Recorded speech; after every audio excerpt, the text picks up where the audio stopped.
Hello children, hello class 9. This is the first lecture from my side for class 9. As you all know that I'll be taking a science. So when I went through the syllabus, I found that this is the first chapter, matter in our surroundings. Okay. So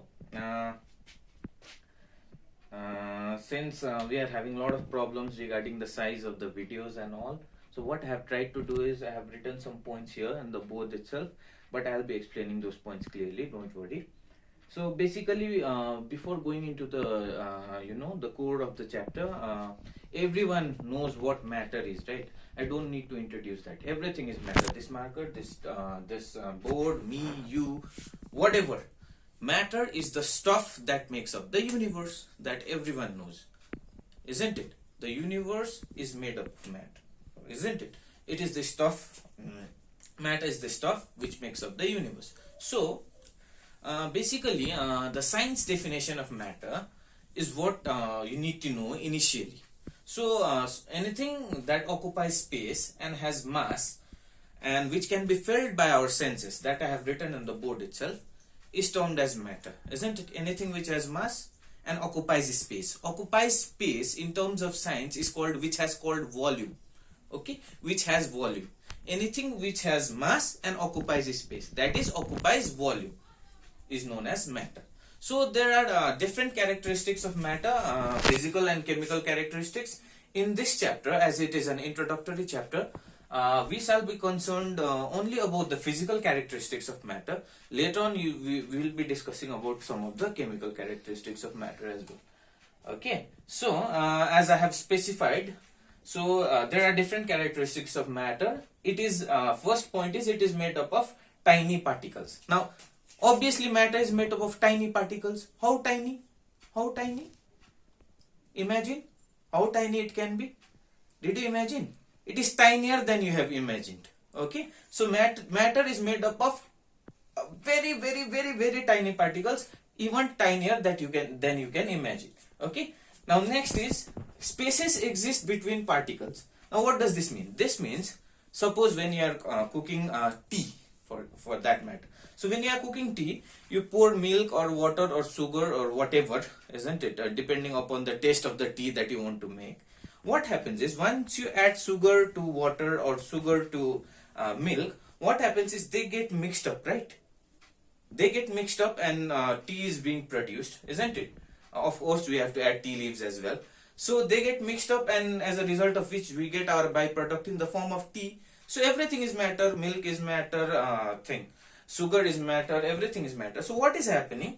Between the particles of matter, we have spaces in between. You can imagine, it's very funny, isn't it? Matter is so tiny, and even in such a tiny thing, there is space in between that. Okay, so in those spaces, one matter gets incorporated in the space of the other matter. That means if we are cooking milk, if we are cooking tea, so what happens?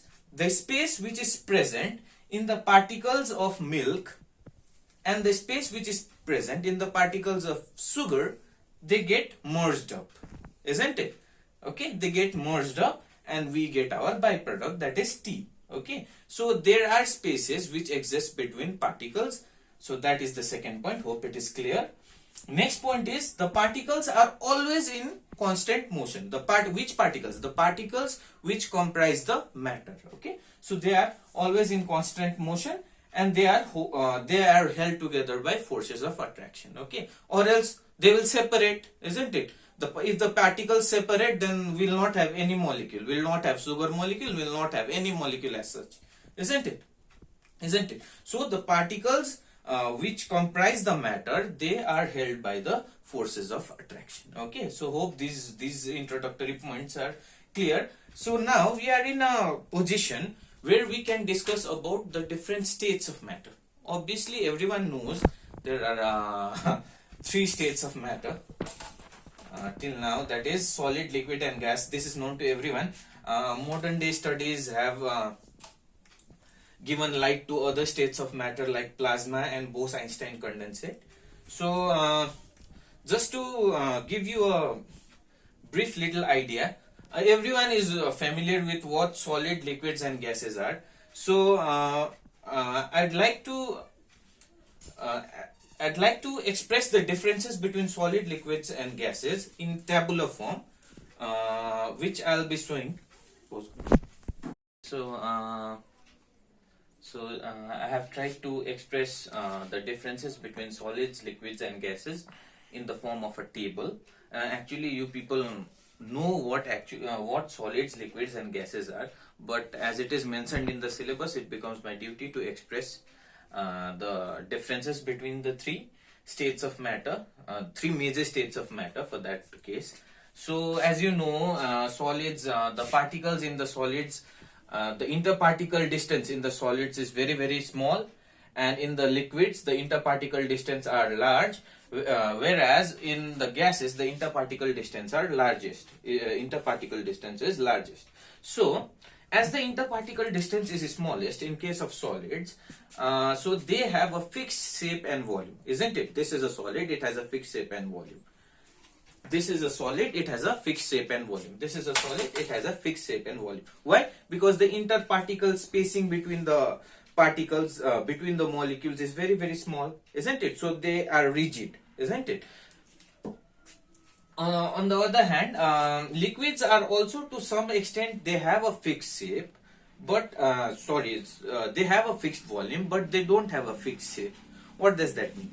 That means if you pour water in a vessel which is circular in shape, okay, so if you pour water in a vessel which is circular in shape, or for that matter which is cylindrical in shape, the water will acquire a cylindrical shape, isn't it? If you pour that water in a vessel which is suppose rectangular in shape, so it will acquire the same type of shape as the object, isn't it?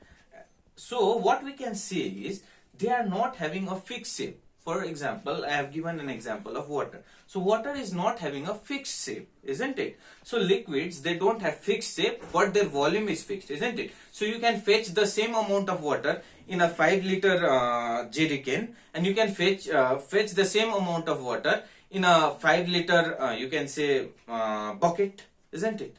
You can fetch the same amount of water, isn't it? So we have water scarcity everywhere. So I am giving you that example because we have to go to the stream to fetch water every day. So we can. So what I am trying to express basically is the shape of liquids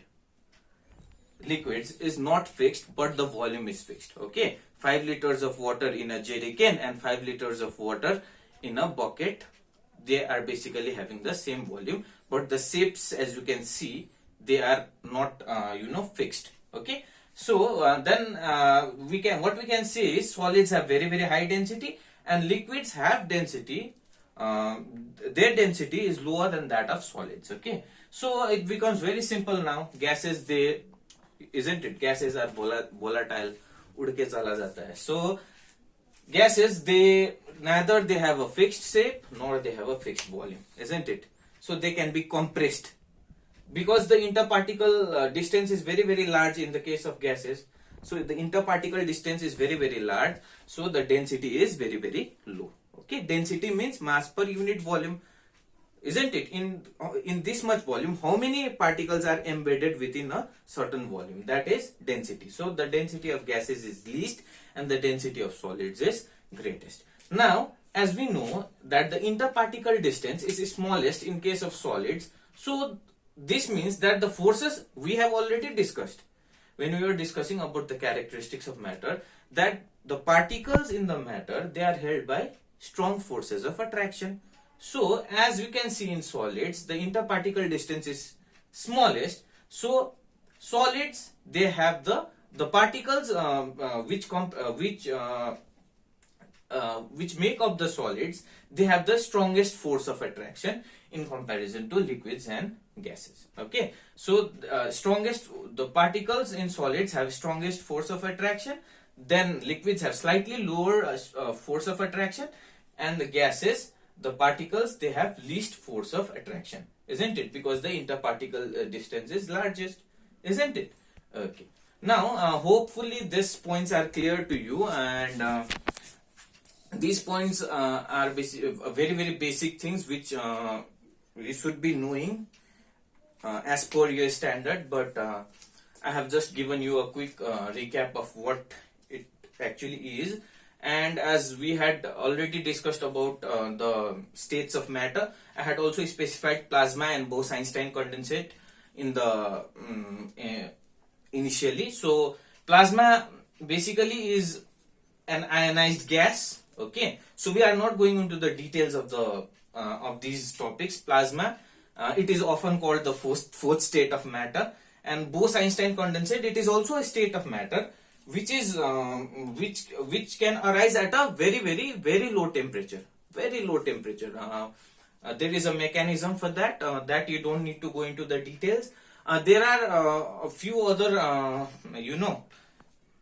states of matter like liquid crystals, okay, and those things which you don't have to uh, go through in details. So later, if you take up science, you will have the honor and privilege of knowing. I don't know, luckily or unluckily.